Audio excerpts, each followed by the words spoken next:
Let's focus on what the Khans themselves said and the example that they set of families whose children have served our country. They're a Gold Star family.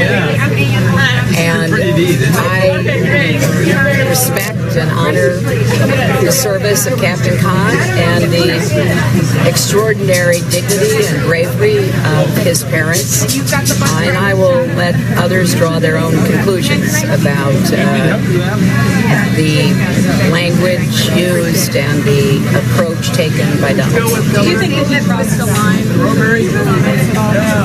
That's my favorite. He has, throughout the course of his campaign, consistently insulted and demeaned individuals, groups of Americans, people around the world, and one doesn't know where the bottom is.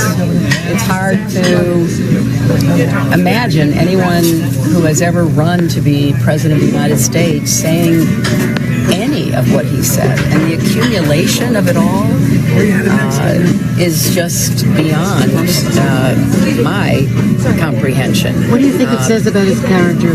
Well, I'm going to let others comment on his character and his motivation and his behavior. But I've said for months now that he's already demonstrated, and does so every day, that he is temperamentally unfit and unqualified to be President of the United States and Commander-in-Chief. And the latest attacks on the Khan family, on General Allen, just reinforces the doubts that any American should have about his campaign and the potential candidacy that he's offering to the American people. Do you think Americans are? Do you think Americans? Do you believe in the election when we look back on it? Do you think what happened with Mr. Khan is potentially a turning point? Well, he called Mexicans rapists and criminals.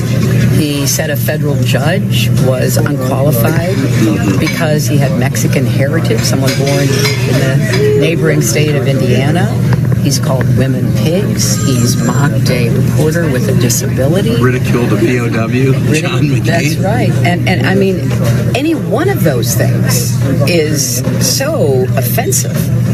And then to launch an attack, as he did, on Captain Khan's mother, a Gold Star mother, who stood there on that stage with her husband honoring the sacrifice of their son, and who has, in the days since, spoken out about the overwhelming emotion that any mother would feel as her son was being honored.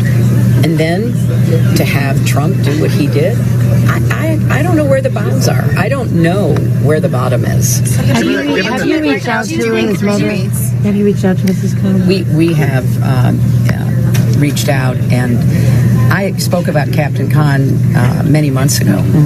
So I was aware of their sacrifice, and I did it at the time because of Trump's continuing offensive remarks about American Muslims, about Muslims around the world, which I thought were, so inappropriate. And then to have someone like Captain Khan, a brave American Muslim serving our country, being in effect looped into all of Trump's vitriol.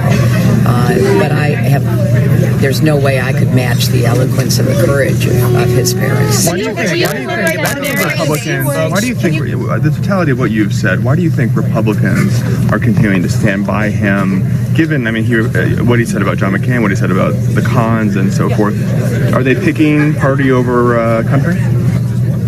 Well, I want Tim to respond too, but I think this is a time to pick country over party. And a number of Republicans have said that. We, as you know, had Republicans at our convention.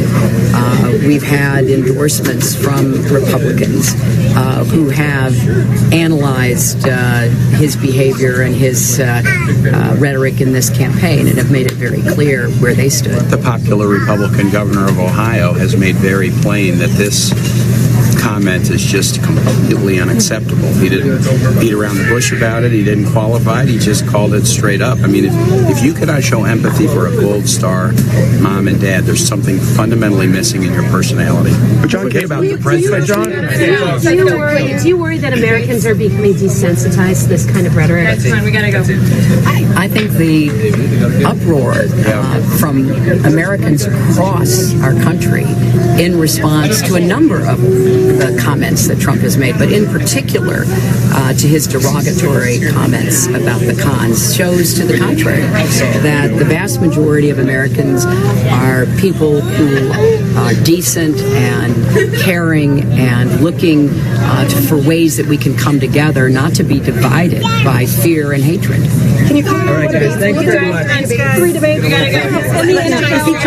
Is he trying to back out of the debate? Why do you think Let me just say this, because this came up, for the first time I saw it today. There's a nonpartisan, independent commission that sets up the debates, right? And I was told they set up a schedule last fall. And neither campaign, because who knew? We didn't know who the nominees were going to be. Yeah.